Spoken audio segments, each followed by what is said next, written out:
اس وقت ہمارے ساتھ موجود ہیں جناب حضرت مفتی منیب الرحمان صاحب، ان کی رائے جانتے ہیں۔ مفتی صاحب، آپ نے سیالکوٹ کے واقعے کو کنڈیم بھی کیا ہے، آپ ذرا ہماری رہنمائی فرمائیے کہ اس طرح کے واقعات کا تدارک کیسے ممکن ہے اور کون ذمہ دار ہے اس طرح کے واقعات کے لیے؟ کل سیالکوٹ میں ایک انتہائی ناخوشگوار سانحہ جو رونما ہوا ہے، ہم اس پر تعصف کا اظہار کرتے ہیں اور اس کی شدید مذمت کرتے ہیں، کیونکہ ہمارے ملک میں ایک آئینی اور قانونی نظام موجود ہے، اگرچہ اس کی شفافیت اور غیر جانبداری پر سوالات اٹھتے رہتے ہیں، تاہم اس کے ہوتے ہوئے قانون کو ہاتھ میں لینے کا قطعاً کوئی جواز نہیں ہے۔ اس سے معاشرے میں انارکی اور لاقانونیت پھیلتی ہے جو کسی بھی صورت میں ملک و ملت کے مفاد میں نہیں ہے، اور عالمی سطح پر بھی پاکستان کا تاثر منفی پیدا ہوتا ہے، امیج ڈیمیج ہوتا ہے، اور پاکستان پر کئی برسوں سے ویسے بھی ایف اے ٹی ایف کی تلوار لٹک رہی ہے۔ نیز میڈیا پر بھی لازم ہے کہ تحقیق و تفتیش اور اس کے نتائج آنے سے پہلے کسی فرد یا گروہ کو ذمہ دار قرار نہ دیں، کیونکہ یہ رویہ بھی شرعی، قانونی اور اخلاقی اعتبار سے درست نہیں ہے۔ ایسے مواقع پر یہ مطالبہ کیا جاتا ہے کہ عدالتی کمیشن قائم کیا جائے۔ ہمارا جو تجربہ ہے اس کی روح سے کبھی بھی کسی عدالتی کمیشن سے کوئی حق برآمد نہیں ہوا یا کوئی اس سے نتیجہ خیز ہمارے سامنے چیزیں نہیں آئیں۔ اس کی وجہ یہ ہے کہ کمیشن تو بیٹھ جاتا ہے کہ آئیے ہمارے سامنے حقائق پیش کیجئے۔ حال ہی میں کوئٹہ میں کاکڑ کے قتل کے بارے میں کمیشن بیٹھا تو کچھ بھی اس سے برآمد نہیں ہوا۔ دراصل یہ کام پاکستان کی ایجنسیوں کا ہے، تحقیق و تفتیش کے اداروں کا ہے کہ وہ تعصبات سے بالاتر ہو کر اور تمام تر حقائق کو پیش نظر رکھ کر صحیح انکوائری کریں، صحیح تحقیق کریں، صحیح تفتیش کریں، اور اس کے ثبوت اور شواہد بھی سامنے لائیں تاکہ لوگوں میں یقین پیدا ہو کہ ہمارے ادارے مثبت انداز میں نتیجہ خیز کام بھی کر سکتے ہیں۔ محض معاملات کو دبانے کے لیے اس طرح کے کمیشن قائم ہوتے ہیں، حتیٰ کہ اگر سپریم کورٹ آف پاکستان کے چیف جسٹس سوا موٹو ایکشن بھی لے لیں تو ان کے پاس بھی کوئی اپنی انویسٹیگیٹنگ ایجنسی نہیں ہوتی، وہ بھی ان اداروں کے لوگوں کو بلاتے ہیں، ڈانٹ ڈپٹ کرتے ہیں، لیکن اس کے بعد بھی ہمارے سامنے حقائق نکھر کر نہیں آتے۔ اس لیے ضروری ہے کہ ملک کا عدالتی، تفتیشی اور تحقیقی نظام عالمی معیار کے مطابق ہونا چاہیے۔ ٹھیک، مفتی صاحب ایک اور حوالے سے رہنمائی فرمائیے کہ یقیناً نبی کریم صلی اللہ علیہ وسلم کی ذات مبارکہ کی توہین سے بڑھ کر سنگین جرم کوئی اور نہیں ہو سکتا، اور اس جرم کے مرتکب کے لیے سنگین سے سنگین تر سزا ہونی چاہیے۔ لیکن پاکستان میں ایسے واقعات بھی بعد میں ثابت ہوئے کہ لوگوں نے کوئی ذاتی سکور سیٹل کرنے کے لیے یا ذاتی دشمنی کی بنیاد پہ جھوٹا الزام لگایا توہین رسالت کا۔ تو جو لوگ اس طرح کا کام کرتے ہیں تو شرعی لحاظ سے ان کی کیا حیثیت ہے اور ان کی کیا سزا ہونی چاہیے کہ جو کسی اور مقصد کے لیے نبی کریم صلی اللہ علیہ وسلم کی ذات کی آڑ لے کر، ذات مبارکہ کی، اور کسی مسلمان پہ یا غیر مسلم پہ توہین رسالت کا جھوٹا الزام لگاتے ہیں تو شریعت میں اس کی کیا حیثیت ہے اور اس کی سزا کیا ہونی چاہیے؟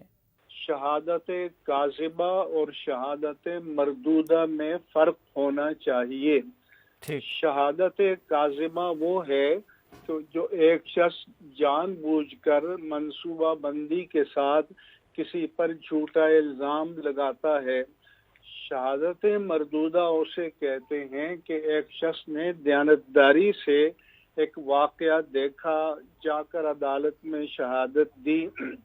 لیکن عدالتی معیار پر یا وکیلوں کی جرح کی وجہ سے وہ عدالتی معیار پر پورا نہ اتری، تو اس کو آپ شہادت کاذبہ نہیں کہہ سکتے، شہادت مردودہ کہیں گے کہ جس سے عدالت نے اپنے معیار پر رد کر دیا۔ اگر یہ معیار بنا لیا جائے تو پھر میرا آپ سے سوال ہے کہ کسی پر قتل کا الزام لگانے کے بعد جو لوگ شہادتیں عدالتوں میں دیتے ہیں اور وہ شہادتیں رد ہو جاتی ہیں، تو کیا ہر گواہی دینے والے کو وہی سزا دی جاتی ہے؟ تو یا تو ایک قانون بنائیں قانون شہادت کے بارے میں کہ کسی بھی ایونٹ کے بارے میں اگر شہادت کاذبہ ہوگی، مردودہ الگ ہے، تو پھر تمام جرائم پر اس کا اطلاق کریں۔ یہ مطالبہ کہ صرف اسی ایک جرم پر اس کا اطلاق کیا جائے، تو اس سے تو نیت کا امتیاز خود سامنے آ جاتا ہے۔ ہم کہتے ہیں کہ یہ توہین رسالت تو بہت بڑا الزام ہے، کسی پر معمولی سے معمولی درجے میں بھی جھوٹا الزام نہیں لگنا چاہیے اور ان چیزوں کا سد باب ہونا چاہیے۔ لیکن یہ جو آپ نے سوال اٹھایا ہے، میری شعوری زندگی میں یہ صرف توہین رسالت کے حوالے سے اٹھایا جاتا ہے، باقی جرائم کے حوالے سے کوئی نہیں اٹھاتا، حالانکہ یہ ساری عدالتیں کھلی ہیں اور یہ سارے جرائم عدالتوں میں آتے ہیں اور سب کے بارے میں گواہیاں ہوتی ہیں۔ تو باقی اگر کوئی دانستہ خیانت کرتا ہے تو وہ اللہ کا بھی مجرم ہے، اور اگر اس کی خیانت ثابت ہو جائے تو پھر قانون سازی سب جرائم کے بارے میں ایک معیار کی ہونی چاہیے۔ ٹھیک ہے مفتی صاحب، وہ اس لیے چونکہ ہم سمجھتے ہیں کہ اس جیسا جرم کوئی دوسرا نہیں ہو سکتا، یہ ام الجرائم ہے توہین رسالت،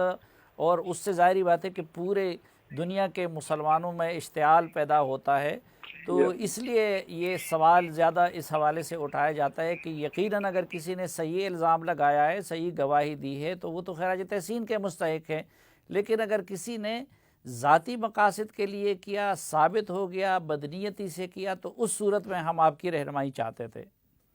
اب میں نے بتا دیا کہ پھر سب جرائم کے بارے میں ایک معیار مقرر کر دیں تو ہم ساتھ دیں گے، لیکن کسی ایک کو پن پوائنٹ کریں، مثال کے طور پر ایک بے قصور انسان کے قتل کو قرآن مجید میں ساری انسانیت کے قتل سے تعبیر فرمایا ہے، اور قتل انسان بھی کوئی معمولی جرم نہیں ہے، لیکن اس کے خلاف عدالتوں میں شہادتیں جاتی ہیں، شہادتیں رد ہوتی ہیں، لیکن اس پر کسی نے سوال نہیں اٹھایا کہ جو کسی کے خلاف قتل کی گواہی دے اور وہ رد ہو جائے تو اس کو پھانسی پہ لٹکا دیا جائے یا عمر قید کی سزا دی جائے۔ اصل مسئلہ کہاں سے پیدا ہوتا ہے، اس واقعے کو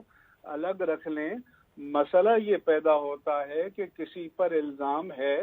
تو ایف آئی آر فوراً کاٹی جائے اور وہ اس فرد کو قانون کی تحویل میں لے لے، لیکن چونکہ جنرل پرویز مشرف کے زمانے میں اور بعد کے زمانوں میں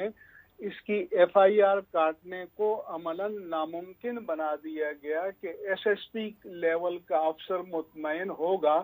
تو ایف آئی آر کٹے گی، تو ہمارے ملک میں عام آدمی کی ایس ایچ او تک رسائی نہیں ہے تو ایس ایس پی تک رسائی کیسے ہوگی؟ آپ تو میڈیا کے لوگ ہیں، آپ ڈیٹا نکال دیں، جتنی ایف آئی آر کٹی ہوں گی وہ سب جب لوگوں نے تھانوں پر چڑھائی کر دی۔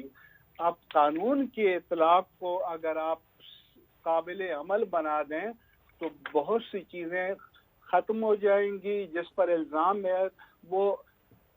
پولیس کی تحویل میں چلا جائے گا، پروٹیکٹیو کسٹڈی میں چلا جائے گا. ہماری فیڈرل شریعت کورٹ جو ہے وہ بیکار بیٹھی ہوئی ہے. 2006 کے وومن پروٹیکشن ایکٹ کے بعد تو ڈائریکٹ اس کو فیڈرل شریعت کورٹ میں ٹرائل کرے، 2 ہفتے میں فیصلہ سنا دیں، بندہ بے قصور ہے تو وہ رہا ہو جائے گا، قصوروار ہے تو اس کو سزا ملے گی. لیکن آپ سسٹم کو پیچیدہ کر دیں گے تو اس کے بعد خرابیاں اور نقصانات زیادہ ہوں گے. بہت شکریہ جناب مفتی منیب الرحمان صاحب، ہمیں وقت دینے اور ہم سے بات